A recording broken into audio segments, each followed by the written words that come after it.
I think we're too close. I think as fans of games, as people who love games, as people who spend their lives playing, I'm assuming you came up at 9 o'clock in the morning to listen to us talk, so I'm assuming you're kind of keen on them. I think we're too close. I think within, I know for a fact I shorthand, so when I'm designing a game, if I'll play a few games in the genre, obviously, of that game, to see kind of what's gone before, how it works, and then I'll read and watch. I won't play every game they've ever done. I will, though, research, and the research generally does have to fall for exactly the reasons you're saying. I can't give 5 hours to get to the good bit in that game that is relevant to the problem I'm solving. I think in terms of the history, I think the primary sources are important, but one thing that I think is massively important, and we might not be the people to do this, we might not be the people to give the historical context, but it goes back to what I was saying. A pillar in Rome, tells you a little bit about Rome, and obviously a skilled historian can extrapolate from it, but that's not the story of Rome. That's a specific part of the puzzle, and therefore I think a book about Rome can tell the history of Rome will tell me more about Rome as a consumer of history rather than a creator of a story. That would tell me much more than going and looking at a bit of stone. I think primary sources are awesome, and of course we love them. That's why we want to do this stuff. But I think in terms of its usability by future peoples, to look at what was happening in games in 2012, I'm not sure that person is going to go and sit in an awesome holodeck archive for it for 3 days to find out. I think there's got to be a better way. I think James started by saying it was a devil's advocate question. I'm not sure, so I want to pick at the question a little bit, which was, I'm going to talk about Shakespeare without having read Shakespeare, right? Okay. So immediately privilege the reading experience as our sort of analog of what playing a game is like. And I think that's very problematic. Also, if you think about what the various experiences are around games that the historian we're thinking about might have had, it might have been, have you ever designed a game? It might have been, have you ever played a game, which would be like reading. Think of all the business aspects of it, all the other things. You have to have done all those things. It just seems impossible, especially if you think about a contemporary game today that, in a AAA title might have involved 300 people to make. Nobody's going to have that experience. So I would compare that maybe, if we're thinking about who this scholar might be, think about somebody in history technology in my field, studying the building of bridges or the construction of the railroad system. You can't expect them all to have built bridges themselves, by themselves, or to have constructed railroad systems by themselves. That obviously is not going to be the case. I think games are sufficiently complex, really. If you think about the design and the architecting, the way they're absorbed and all of those things, they're very complex systems. And we just cannot construct a role like the reader that addresses all of that. And then just the last thing, really quickly, some other experiences where that would be calling into question this idea of reading Shakespeare as a criterion. If you think about your reading of Shakespeare, have you actually read the folios that which are in a sense the works, the artifacts? What kind of editions did you read? How do you know they were the same anyway? Or if you've seen, I'm sure all of you have seen silent movies. How many of you have seen them in huge theaters with live music playing, that sort of thing? Or have you seen them on your, on your iPhone or your tablet? I don't think a very good case can be made for that experience of seeing the silent movie on your iPhone as being an invalid experience. It's a different experience from that of the original person, and you have to invest some time in understanding those differences, but it's not an invalid experience just because you did not have some ideal experience of the way it was originally played. I completely agree, Henry, and I just wanted to go back to this reading thing to say that one of the things I've felt since that time is that, these books that I had to read, they're really just a window into that person, that thinker's system of thought. So it's actually not as far from what you're saying as you might think,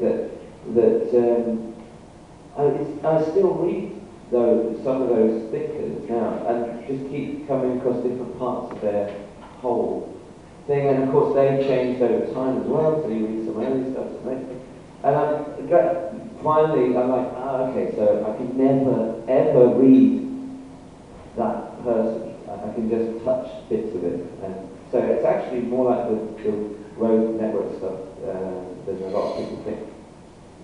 And even more so with games, right? Because like my Metal Gear Solid is nowhere near the same as your Metal Gear Solid, and the experiences of, obviously that's even broadening as the games become more complex. But I'd argue even with something as linear as say Mario, just look at how many experiences people had with that game and how culturally significant it was. Yeah, it's a completely different scale of potential readings of any single thing than, and they're still arguing about Shakespeare. So one of the things we're talking about here is the difference between preserving games, or it's where the play is. So the kind of assumption with a lot of game preservation stuff is that the outcome is playability. So you should be able to play the stuff, and the object of the exercise is to try and keep the stuff alive as long as possible, or emulate it, however it's done. But the play should be the kind of the objective, the end kind of goal. Where does my play come then? So what do we do about the fact that my version, my playing of Mario is different from yours, because I'm brilliant? And, I don't know, maybe you're not. So every player, I mean, you have like super players and, people who are playing two sides of a multiplayer game at once with two hands, probably some people in here as well. Or, you have the version where, a player just falls down the same hole every time, which is actually my experience. So what do we do with it? How do we account for those things? How do we account for that kind of variation? Well, actually, like game history, I'm wading into something I know less than I should about, but the history of board games, the way that those board games have been preserved, and table games in general, the actual, I think it's a useful analogy, when we just find a board with squares on it and some carved objects, that's useless. It means nothing. It's a beautiful historical artifact. We can argue about what it might or might not have been used for, but it doesn't actually tell us what the game was. What's always useful and interesting is the documentation, is the manuals for these things that they find written by monks, and it's usually written by monks, and contemporary accounts and paintings of people playing these games. The amount of paintings that have someone playing a game in that have then been used to work out how that game works and extrapolates out this kind of archaeology of concepts. So I would say that that's what, if I had to preserve Metal Gear Solid, I don't think the disc is as important as recording player experiences, let's plays on YouTube, critical readings of it, interviews with the creators behind it. That stuff is, to me, where that lies, where that truth lies on the game. So that seems really interesting. So what you're saying is we should hire some monks. Did I misunderstand that? Specifically monks. Specifically monks, yeah. Any particular order? I'm kind of open. I don't think, obviously the ones that do Kung Fu are the best. I think if we can get some of them on the case, because they protect the manuscripts as well, that's the thing. All right, well, I think what we should do is open out to questions from the audience. See if you've got. Does anybody have a question? Yes. Hang on, I've got a microphone. Really? I've been told to hold it very close to my mouth. I've got to do that. You should do it. I'll do that as well. When you look back through the history of various other arts, like music or painting, etc., there are lots of, say, the greats, the masters you see at different points in time. Are there any games, although we're very early on, are there any games or designers that you think are or would be remembered in 100, 500 years' time?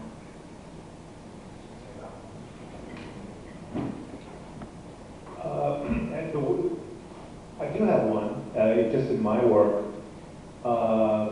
Looking at the development of game history, the game that I keep coming back to and probably will focus on in the next project is Doom. and the work of John Romero and Carmack, of course. And just because that's an example of a game that overturned game technology, the game culture, the way the game industry works, introduced certain concepts such as the game engine, that sort of thing. And I should say, as a historian, I have a different perspective on these things perhaps than somebody with a background in film studies or literary studies might, where it might be, they would pick an auteur, somebody they thought had done, had a real impact with the particular types of games that they designed, as more or less as an author. For me, it's much more interesting to see who really had an impact on the system, the way games are made. And for me, if you, again, you're putting a gun to my head and saying, pick one, for me it would be Doom. It's always very dangerous to use a contemporary example to answer a question like this, but I genuinely think that Minecraft, I think for exactly the same reasons you just said, it's changed the business models, it's a whole new genre of game, which now has like 20,000 clones on Xbox Live Video Games. And it felt like a seismic shift. It felt like a really important game historically. There are games that I've enjoyed more, but there are no games which I think have changed things as much. And then obviously that Shigeru Miyamoto guy, I think he's kind of, there's something, he did something there, I think. I think that's the stuff, and it's like exactly what you say. Fanboyism has to be removed. It has to be. It's not what your favourite game is. It is the ones that make the show. This is probably not going to be popular, but I'm even going to say things like Farmville, because with kind of games on social media, that's meant, I think that's kind of widened games out to the people who would say that they don't play games. So whether we love them or loathe them, then I think there definitely needs to be records of all of these things, because they might just be something of the moment. They might be like the Penny Dreadfuls. Now I'm pretty sure when the Penny Dreadfuls were being churned out, people weren't thinking, oh, these have got to be kept for hundreds of years, so people in the future can see what these cheap fiction is about. So I think as well as looking at the kind of groundbreaking, the intellectual, the wonderful, I think we also need to look at the kind of mass popular. I suppose Angry Birds would be another one as well. Yeah, that's just my thought. Could I ask Stella a question real quick? Yeah. Okay. So you mentioned Farmville. Do you have any idea how we're going to go about preserving it? You said we're doing web archiving. Maybe there might be a clue there.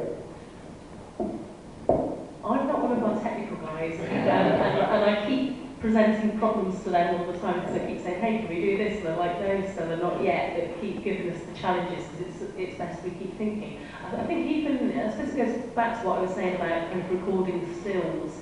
I'm quite interested in oral history, and if we could like video people playing these games, and okay, I know that's not exactly the same as preserving the game itself, but I think doing some oral history work and filming people playing games is possibly the best we can do at the moment. We were talking about this before we began, and I think this is one of the biggest issues coming up, is that games now are not a final thing that you put. And the argument, obviously, you were saying that they haven't been for years, but there is a movement, and I work in social games. The game we're working on at the moment, it's a completely different game every week, and will continue to change for 3 years. So working out how to, which is the definitive version of that. How many versions of Doom did you say there were? 15? 15. So it's like that. Those questions become just like massive and terrifying. And if we're going to preserve social games in particular, because the other thing, of course, is the technical side, is these games exist on a server. These games exist with player data. They exist within an ecosystem of Facebook, which might not be around in 6 months. And we need to kind of work out how that kind of will work over time. Well, this sounds really difficult. Yeah. Yeah, well, luckily it's the job of the monks. So, can I? So I think I'm almost obliged to say as well, but obviously Mike and Adam should be part of that as well, evidence developers. And I don't want this next point to be in any way connected with that in your mind. What about crap games?